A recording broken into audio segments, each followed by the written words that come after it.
Nabi memang pernah menceritakan segala hal peristiwa besar yang bakal terjadi di masa mendatang. Waktu itu sehabis Isya, Nabi memberi pengajian tak seperti biasa. Isinya mengenai kejadian-kejadian penting yang akan terjadi di masa mendatang sampai hari kiamat. Tak ada seorang pemimpin pun di masa mendatang yang memimpin 300 orang atau lebih, kecuali aku diberitahukan nama dan ciri-cirinya, begitu mafhum Nabi. Seorang sahabat berkata, kami malam itu berkompetisi saling beradu hafalan tentang nubuah-nubuah Nabi itu. Kami tak sanggup menghafal semua nama-nama itu, mungkin karena nama-nama non-Arab dan lokasi kejadiannya yang futuristik.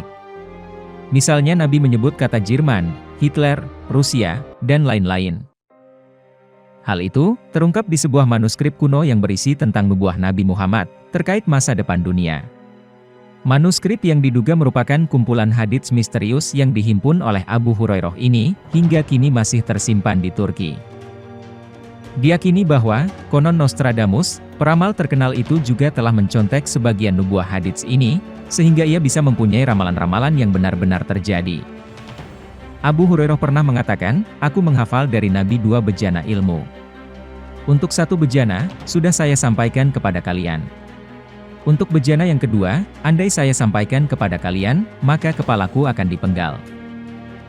Dalam riwayat lain, orang-orang mengkritik Abu Hurairah, kamu terlalu banyak menyampaikan hadits. Lalu Abu Hurairah mengatakan, andai aku sampaikan semua yang pernah aku dengar dari Nabi, tentu kalian akan melempariku dan kalian tidak akan mendebatku. Berhubung Abu Hurairah sudah meninggal, mari kita lihat apa yang disembunyikan.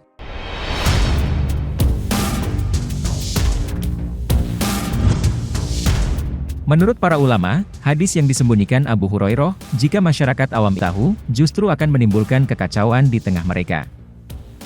Sebuah manuskrip atau naskah kuno berangkat tahun abad 2 Hijriah yang terdapat di Perpustakaan Nasional Turki Istanbul ini, dengan gamblang menceritakan kejadian-kejadian di masa mendatang sebagai tanda-tanda akhir zaman. Bahkan, nama-nama tokoh yang kini dikenal dunia pun disebutkan dalam manuskrip kuno tersebut.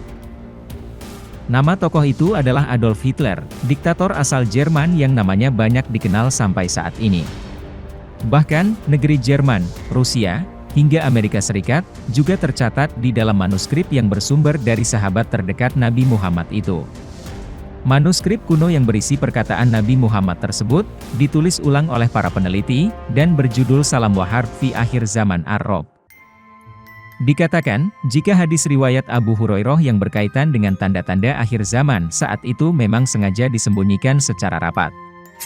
Sebab, hal tersebut ditakutkan menimbulkan fitnah dan perpecahan dalam tubuh manusia, karena secara gamblang, Nabi Muhammad telah menyebutkan nama-nama tokoh, tempat, hingga alasan terjadinya peperangan sebagai wujud dari masa akhir zaman. Dalam manuskrip dikatakan, jika perang akhir zaman adalah perang yang akan terjadi setelah 2 perang besar sebelumnya. Sedangkan perang besar kedua yang terjadi di dunia, adalah ketika perang dikobarkan seorang laki-laki, yang kemudian dikenal dengan nama Al-Hir. Abu Hurairah juga menyampaikan jika Al-Hir, yang kemungkinan besar adalah Hitler, ingin menguasai seluruh dunia saat menguasai sebuah negara bernama Jerman.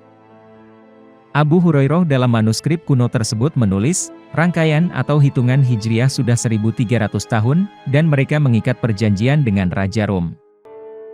Dalam rangkaian hijrah sudah 1300 tahun, Mesir diperintah oleh seorang laki-laki yang dipanggil dengan Nasir, dan disebut bangsa Arab sebagai sang pemberani dari Mesir. Allah membuatnya hina, dalam perang dan perang, tidak memperoleh kemenangan. Kemudian, Allah menghendaki Mesir memperoleh kemenangan di bulan-bulan yang mereka cintai. Mereka kemudian diterima sebagai pemelihara Al-Bait dan Arab, ketika di bawah pemerintahan seorang lelaki bernama As-Sadda ayahnya Anwar. Akan tetapi, ia kemudian berdamai dengan pencuri Masjid Al-Aqsa di negeri Al-Hazim. Di Irak, akan muncul seorang laki-laki yang bertindak sewenang-wenang, dan Sufyani. Di salah satu matanya terdapat tanda kemalasan, namanya Asyaddam, yang penghancur orang-orang yang bersekutu untuk menentangnya di Kuwait kecil yang dimasukinya. Ia adalah Mahdun. Tidak ada kebaikan bagi Sufyani, kecuali dengan Islam. Ia baik dan buruk, dan kecelakaan bagi pengkhianat Al-Mahdi yang terpercaya. Dalam rangkaian hijrah 1400 tahun dalam hitungan 2 dan 3, Al-Mahdi Al-Amin keluar dan memerangi seluruh dunia, dan menghimpun orang-orang tersesat dan dimurkai Tuhan. Dan orang-orang yang tersesat dengan kemunafikan di bumi Isra Miraj di tepi Bukit Majidun. Dalam manuskrip kuno itu, ternyata juga telah tercatat adanya Perang Dunia III, namun tidak disebutkan dengan jelas identitasnya. Kutipan manuskrip itu kurang lebih adalah sebagai berikut. Perang akhir zaman adalah perang dunia, yakni kali ketiga setelah dua perang besar sebelumnya. Banyak sekali yang mati di dalamnya. Perang dikobarkan oleh seorang laki-laki yang merupakan kucing besar di negeri gelas dan mahkota di kepala.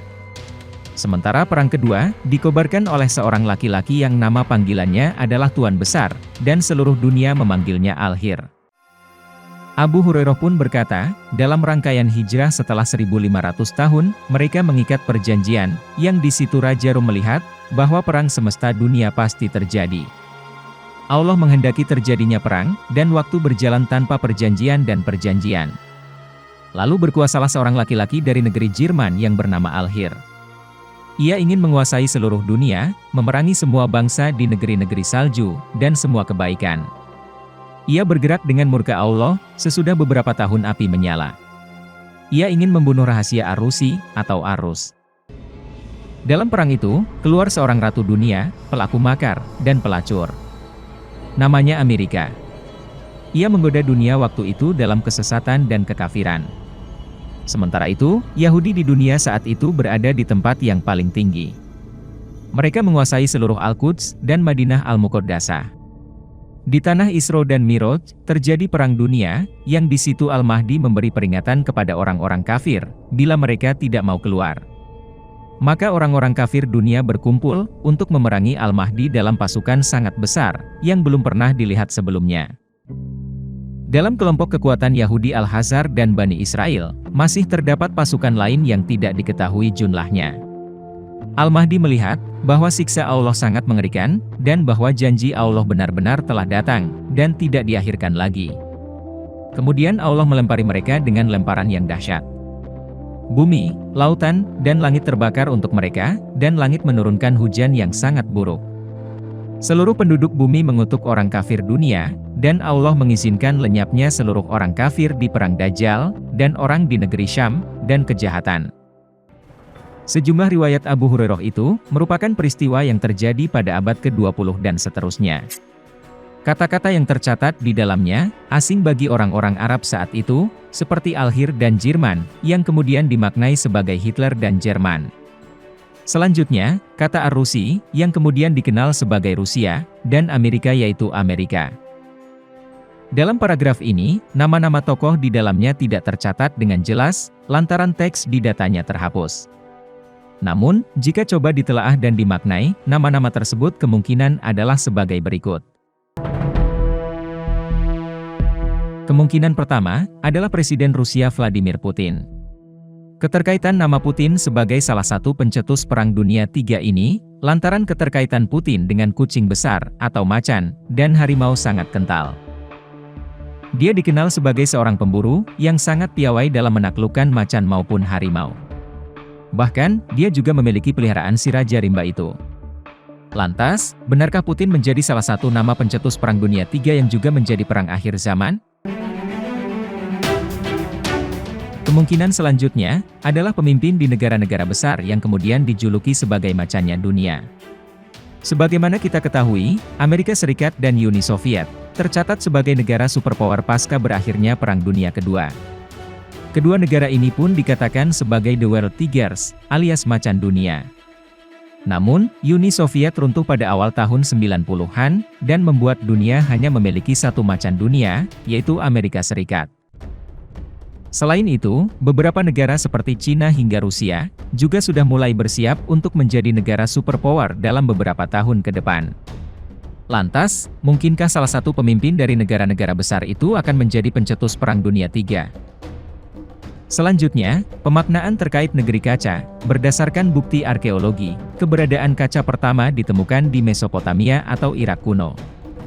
Namun, sejarawan Romawi kuno Pliny menyampaikan, jika pegangan Venesia telah membuat gelas pertama di Suriah pada tahun 5000 sebelum Masehi.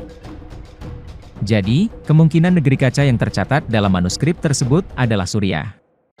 Ramalan dan prediksi Perang Dunia Ketiga sudah mulai terlihat jelas dengan konflik negara Islam di Suriah dan gejolak di Timur Tengah.